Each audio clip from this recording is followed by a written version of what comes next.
بیباک را ګرانو کتونکو اقبال پلازا ده، گرین چوک دی او سوات دی. خبره ترې کو ده یو ورور سره چې دلته کې صوبایي حکومت کوم داسې پراجیکټونه دي چې د هغې نه قوم ته فایده ورسېدله. څومره امپیګان دي، څومره مینګان دي، صرف جلسې دي او که نه عملي م څه کار کوي. ورور څه به وایې؟ د صوبایي حکومت په حوالې سره که موږ خبره وکړو نو خښته یې نه ده لګولې جي.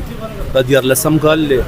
که د سکولونو په حوالې سره موږ وګورو، که موږ د هیلث په باره کې وګورو نو لکه خښته یې نه ده لګولې. نه ما دغه کې کار کړی، په هېڅ کې کار نه دی کړی.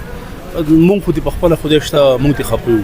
په دې وخت کې زموږ د ملک چې کوم طرف ته په فیلډ مارشل روان کړی دې ته څنګه وګورې؟ یاره موږ به ورته زه خو ورته په خپل ځاني په ښه نظر ګورم او ډېر ښه دغه روان کړی. دنیا په سطحه زموږ د ملک نوم روښانه شو او ډېر ښکلی سیسټم یې روان کړی دی. الله دې زموږ د ښې کړي.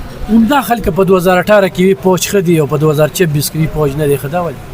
نو دا خو دې د هوا سره چلیږي که نه. او زموږ ملک ته زموږ محافظان دي او چې څونه ترې ښه کار کېږي چې موږ په خوشحالېږو. په سوات کې ترقي نشته؟ په سوات کې بالکل ترقي نشته جي. کرپشن شته؟